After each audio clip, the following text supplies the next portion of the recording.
और इस वक्त बड़ी खबर आ रही है इलाहाबाद से। साबिक एमपी अतीक अहमद के बेटे मोहम्मद उमर के खिलाफ सीबीआई ने जारी किया इनामी पोस्टर। सीबीआई कोर्ट ने जारी किया है गैर जमानती वारंट। सीबीआई ने 2 लाख रुपए इनाम के तौर पर किया है ऐलान। एफआईआर दर्ज होने के बावजूद सीबीआई उमर को गिरफ्तार करने में रही नाकाम। सीबीआई ने उमर को मफरूर मुलजिम करार दिया। मोहम्मद उमर पर रंगदारी और मारपीट करने का है इल्ज़ाम। साबिक एमपी अतीक अहमद इस वक्त अहमदाबाद की जेल में है बंद। आपको एक बार फिर बता दें, इस वक्त इलाहाबाद से बड़ी खबर आ रही है। साबिक एमपी अतीक अहमद के बेटे मोहम्मद उमर के खिलाफ सीबीआई ने जारी किया इनामी पोस्टर।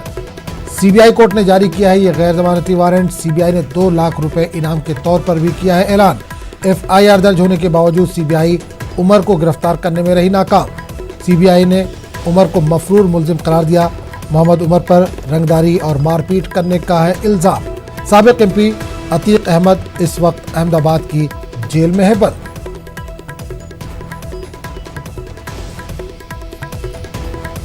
इस पूरे मामले पर बात करने के लिए हम सीधे रुख करेंगे इलाहाबाद, जहां से हमारे नुमाइंदे मुश्ताक आमिर जुड़े हैं। मुश्ताक, अतीक अहमद तो जेल में बंद है, बेटे पर भी मुसीबतें इस वक्त बढ़ती दिखाई दे रही हैं।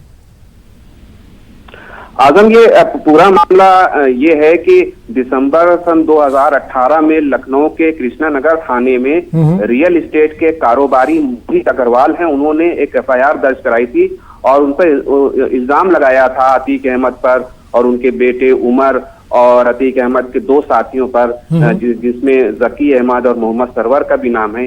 इन पर इल्जाम ये लगाया था कि जब वो जेल में मिलने गए थे देवरिया के, तो वो अतीक अहमद ने और इनके साथी और इनके बेटे मोहम्मद उमर ने इनको वहां जदोकोब किया, इनके साथ मारपीट की और 75 लाख रुपए की रंगदारी की डिमांड की। तो ये मामला कोर्ट में गया और कोर्ट से फिर होता हुआ कई कोर्ट से गुजरता हुआ सुप्रीम कोर्ट में गया। फिर सुप्रीम कोर्ट ने ऑर्डर किया कि इस पूरे मामले की जांच जो है सीबीआई से कराई जाए, क्योंकि जो कारोबारी मोहित अग्रवाल हैं उनकी मांग थी कि इस पूरे मामले की जांच सीबीआई से कराया जाए। तो जब ये सुप्रीम कोर्ट ने ऑर्डर कर दिया सीबीआई जांच के लिए, तो पिछले साल इनके घर में छापामारी की गई थी। अतीक अहमद के जो इलाहाबाद में वाक़ जिनकी रिहाइशगाह है, दफातर हैं, वहां से सीबीआई ने कई कागजात बरामद किए। अतीक अहमद के जो रियल एस्टेट से मुतालिक जो कागजात थे वो बरामद किए। उनके बहनोई को गिरफ्तार किया और 1-2 लोग और थे जो पकड़ में नहीं आए। तो जाहिर है कि ये भी नामजद थे, मोहम्मद उमर, वो पकड़ में नहीं आए, वो फरार एक तरह से उनको माना जा रहा था। तो अब सीबीआई ने बाकायदा उनको उनके नाम पर 2 लाख रुपए मुकर्रर कर दिया है और उनको मफरूर मुलजिम करार दिया है। तो जाहिर है मोहम्मद उमर जो है, उनके जो बेटे हैं अतीक अहमद के, उनके लिए एक बड़ी मुश्किल है और ये एक तरह का सीबीआई का शिकंजा अतीक अहमद और उनके रिश्तेदारों के साथ साथ उनके बेटे मोहम्मद उमर पर भी ये शिकंजा कसता जा रहा है। बिल्कुल मुश्ताक, एक चीज और जानना चाहेंगे। जाहिर सी बात है सीबीआई ने पूरी कोशिश की लेकिन वो गिरफ्तार नहीं कर सके उमर को। अब उन्होंने पोस्टर जारी किया है, 2 लाख का इनाम भी उस पर रखा है इन्होंने। तो क्या सीबीआई को उम्मीद है कि जल्द गिरफ्तारी कर लेंगे वो?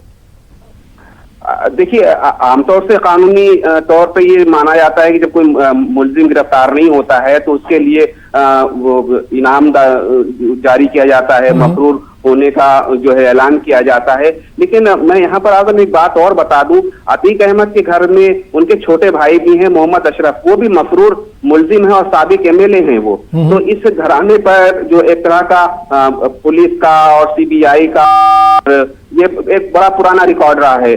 तो मोहम्मद अशरफ जो खालिद अजीम के नाम से भी जाने जाते हैं, वो भी मफरूर हैं और पुलिस उनकी तलाश में है। अब इनके बेटे पर यहाँ मैं एक चीज बता दूं कि मोहम्मद उमर पर ये तकरीबन कोई इससे पहले कोई बड़ा केस नहीं दर्ज हुआ था और अभी इनकी ज्यादा उम्र भी नहीं है। ये LLB इन्होंने कंप्लीट किया है अभी हाल में।